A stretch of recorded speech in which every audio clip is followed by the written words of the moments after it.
نئی نسل، نئی ٹیکنالوجی اور مستقبل کی سیاست۔ جنریشن زیڈ نے خود کو منوا لیا ہے۔ آج دنیا بھر میں نوجوانوں، ٹیکنالوجی، سوشل میڈیا اور سیاسی تبدیلی کی بات ہوتی ہے تو سب سے پہلے جنریشن زیڈ کا ذکر آتا ہے۔ یہ وہ نسل ہے جس نے احتجاج کے روایتی طریقوں کے ساتھ ساتھ mobile phone, social media, videos اور ریلز کو بھی اپنے آواز کا ذریعہ بنایا۔ اس نسل نے یہ ثابت کیا کہ سیاسی اور سماجی تبدیلی کے لیے صرف بڑی عمر، تجربہ یا طاقت ہی ضروری نہیں، بلکہ ایک متحرک نوجوان نسل بھی پورے نظام کو پوری طرح اپنی طرف متوجہ کر سکتی ہے۔ لیکن جنریشن زیڈ کے بعد اب ایک اور نسل سامنے آ رہی ہے جسے عام طور پر جنریشن الفا کہا جاتا ہے۔ اس نسل کی پیدائش کی حد مختلف ماہرین کے ہاں قدرے مختلف بیان کی جاتی ہے، لیکن عمومی طور پر 2010 کے بعد پیدا ہونے والے بچوں کو اس نسل میں شمار کیا جاتا ہے۔ یعنی جنریشن الفا بھی بڑی حد تک اسکول جانے، تعلیم حاصل کرنے اور اپنی شناخت بنانے کے مرحلے میں ہے، لیکن جس رفتار سے ٹیکنالوجی تبدیل ہو رہی ہے اس سے اندازہ لگایا جا سکتا ہے کہ آنے والے برسوں میں یہ نسل صرف جنریشن زیڈ کی جگہ لینے والی نہیں ہوگی، بلکہ ٹیکنالوجی کے ساتھ اس کا تعلق کہیں زیادہ گہرا ہو۔ یہاں ایک دلچسپ سوال پیدا ہوتا ہے، اگر جنریشن زیڈ نے ٹیکنالوجی کو اپنے ہاتھ میں لے کر دنیا کو حیران کیا ہے تو جنریشن الفا کیا کرے گی؟ آج ہم اسی سوال پر گفتگو کریں گے۔ ہر دور میں سماجی تبدیلی کے پیچھے نوجوانوں کا کردار رہا ہے۔ نوجوانوں میں ایک خاص بات ہوتی ہے، وہ سوال کرنے سے گھبراتے نہیں ہیں۔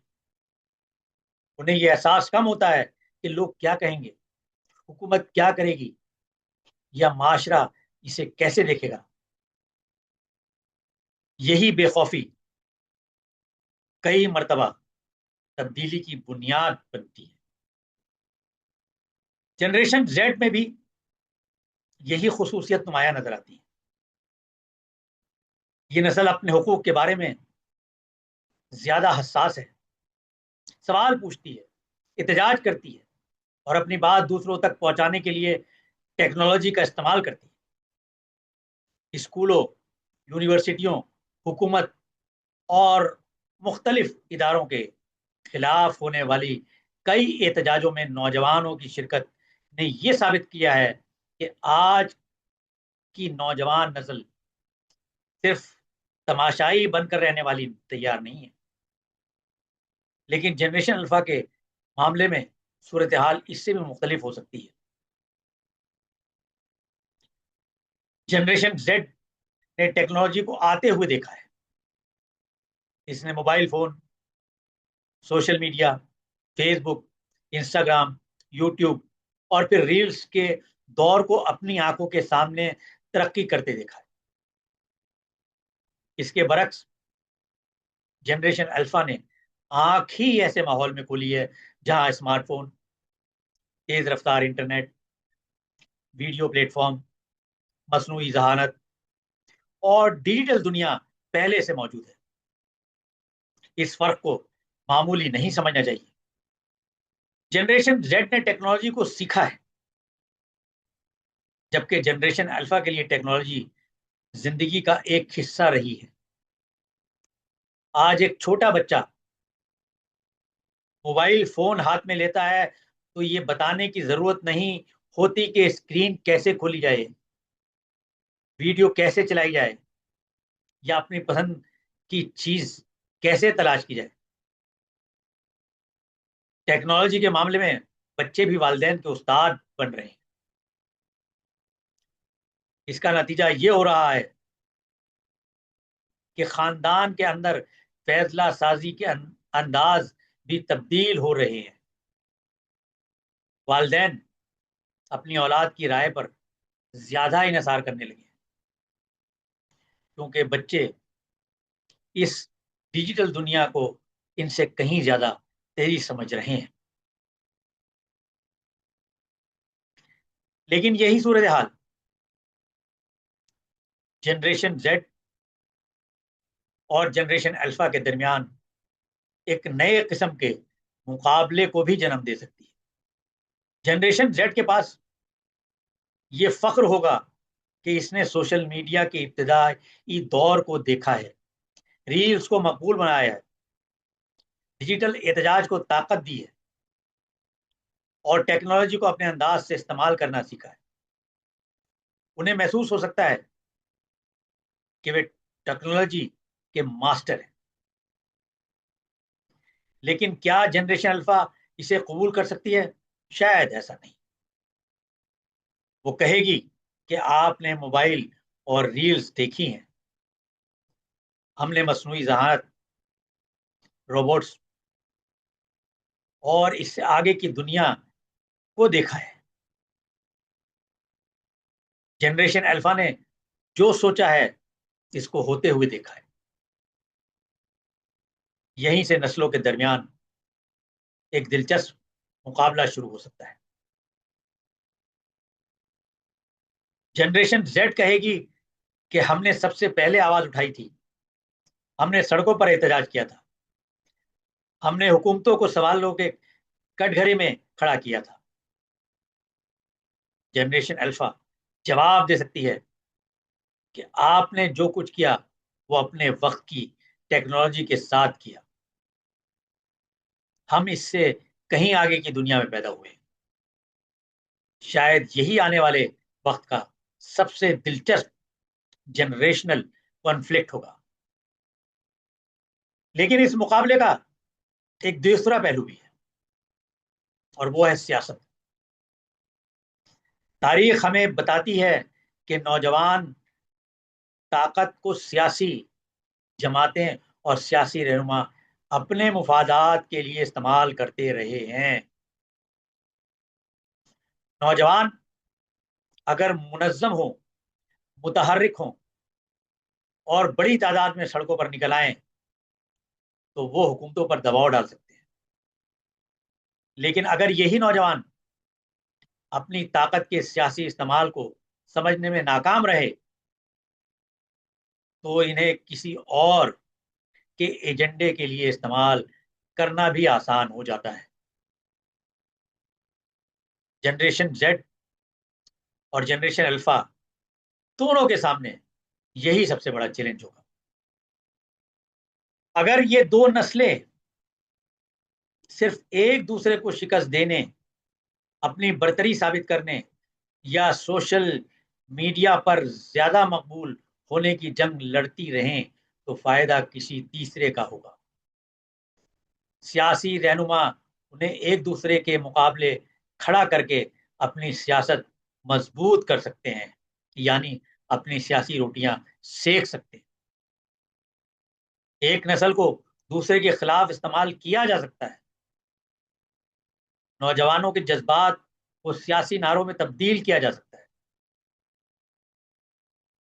اور پھر جب مقصد حاصل ہو جائے تو وہی نوجوان دوبارہ اپنے مسائل کے ساتھ تنہا کھڑے رہ جائیں. اس لیے سوال یہ نہیں ہے جنریشن زیڈ زیادہ طاقتور ہے یا جنریشن الفا. اصل سوال یہ ہے کہ کیا دونوں نسلیں اپنی طاقت کو سمجھتی ہیں؟ کیونکہ صرف حکومت تبدیل کرنا تبدیلی نہیں، کسی احتجاج میں کامیاب ہونا بھی مکمل کامیابی نہیں. اصل کامیابی تب ہے جب نوجوان اپنے احتجاج کے بعد یہ بھی جانتے ہوں کہ وہ کس قسم کا معاشرہ چاہتے ہیں، تعلیم کا نظام کیسا ہونا چاہیے، روزگار کے مواقع پیدا ہوں، ٹیکنالوجی کس کے مفاد میں استعمال ہو اور حکومت عوام کے سامنے کس طرح جواب دے. یہی وہ مقام ہے جہاں دور اندیشی کی ضرورت ہو. ہندوستان جیسے ملک میں اس بحث کا ایک اہم پہلو مذہب اور سماجی جذبات بھی ہے. ہندوستان ایک آئینی طور پر سیکولر ملک ہے، لیکن مذہب عوامی اور سماجی زندگی میں ایک بہت اہم کردار ادا کرتا ہے. اس لیے آنے والے وقت میں ٹیکنالوجی، نوجوانوں اور مذہبی جذبات کا تعلق بہت اہم ہو جائے گا. آج کل کا رجحان خاص طور سے ہمارے ملک میں مذہب کی زیادہ چلتی ہے. سوشل میڈیا پر مذہبی جذبات کو چند سیکنڈ میں لاکھوں لوگوں تک پہنچایا جا سکتا ہے. ایک ویڈیو، ایک تصویر یا ایک مختصر پیغام لوگوں کے جذبات کو متاثر کر سکتا ہے. یہی ٹیکنالوجی مثبت کام کے لیے بھی استعمال ہو اور سماجی تقسیم کے لیے. اس لیے جنریشن زیڈ اور جنریشن الفا کے لیے سب سے ضروری چیز صرف ٹیکنالوجی کا استعمال سیکھنا نہیں، بلکہ ٹیکنالوجی کو سمجھنا ہے کہ ٹیکنالوجی کا صحیح استعمال کیا ہو سکتا ہے، کیسے ہو سکتا ہے. انہیں یہ سمجھنا ہوگا کہ جو کچھ موبائل کی اسکرین پر نظر آتا ہے ضروری نہیں کہ وہ حقیقت بھی ہو. مصنوعی ذہانت کے دور میں جعلی ویڈیو، جعلی آواز، تبدیل شدہ تصاویر اور گمراہ کن معلومات پہلے سے کہیں زیادہ خطرناک ہو سکتی ہیں.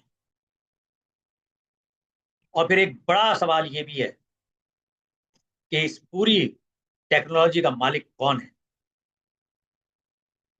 ہم روزانہ ایسی ٹیکنالوجی استعمال کرتے ہیں جسے مغرب کی بڑی عالمی کمپنیوں نے تیار کیا ہے. ہمارے ڈیٹا سے لے کر ہماری پسند، ہماری عادات، ہماری تلاش اور ہماری آن لائن سرگرمیوں تک بہت کچھ ڈیجیٹل نظام میں محفوظ ہے. تو کیا ہم ٹیکنالوجی کے استعمال کنندہ ہیں یا آہستہ آہستہ ٹیکنالوجی کے صارفین سے زیادہ اس کے تابع ہوتے جا رہے ہیں؟ یہ سوال کسی ایک ملک یا ایک نسل کا نہیں، پوری دنیا کا سوال. جنریشن الفا کے سامنے شاید سب سے بڑا چیلنج یہی ہوگا. وہ ٹیکنالوجی کو اپنی آزادی کا ذریعہ بنائے یا ٹیکنالوجی اسے ایک ایسے نظام کا حصہ بنا دیں جس کے فیصلے کوئی اور کرے. یعنی ہمارے فیصلوں پر مغرب کی چھاپ نظر آئے. روبوٹس آئیں گے، مصنوعی ذہانت مزید طاقتور ہوگی. ممکن ہے بہت سے ایسے کام جو آج انسان کرتے ہیں کل مشینیں انجام دیں. لیکن اس ترقی کے درمیان نوجوانوں کا کیا مقام ہوگا؟ سیاست کیسے بدلے گی؟ تعلیم کس طرح بدلے گی؟ جنریشن زیڈ نے دروازہ کھول دیا ہے. جنریشن الفا اس دروازے سے گزر کر ایک ایسی دنیا میں داخل ہوگی جس کا اندازہ آج ہم پوری طرح نہیں لگا سکتے. اس لیے جنریشن زیڈ اور جنریشن الفا کی جنگ سے زیادہ ضروری ہے ان دونوں نسلوں کا مکالمہ. ایک نسل کے پاس تجربہ ہے، دوسری کے پاس مستقبل کی رفتار. ایک نے ٹیکنالوجی کو بدلتے ہوئے دیکھا ہے، دوسری ٹیکنالوجی کے اندر پیدا ہوئی ہے. اگر دونوں ایک دوسرے کو شکست کے بجائے ایک دوسرے سے سیکھیں تو یہ مقابلہ ترقی میں تبدیل ہو سکتا ہے. لیکن اگر سیاسی طاقتیں ان کے اختلافات کو اپنے مفادات کے لیے استعمال کریں، مذہبی اور سماجی جذبات کو ٹیکنالوجی کے ذریعے بھڑکایا جائے اور نوجوان صرف وقتی کامیابوں کے پیچھے چلتے رہیں، تو شاید سب سے زیادہ نقصان بھی انہی نسلوں کا ہوگا. اصل سوال یہ ہوگا کہ کیا نوجوان اپنی طاقت کو پہچان کر اپنے مستقبل کا فیصلہ خود کریں گے، یا کوئی اور ان کے جذبات، ان کی ٹیکنالوجی اور ان کی طاقت کو اپنے مفادات کے لیے استعمال کرے گا اور اس کی مذہبی ترجیحات کہیں منہ پھاڑ کر نہیں بولیں گی. سب سے بڑی بات یہ ہے کہ اس ٹیکنالوجی کا مالک کون ہے؟ کیا ہم پھر غلامی کی طرف تو نہیں جا رہے؟ میری بات کا یہ ایپیسوڈ آپ کو کیسا لگا؟ میری بات کے اس ایپیسوڈ کو سبسکرائب کیجیے اور دیکھتے اور سنتے رہیے.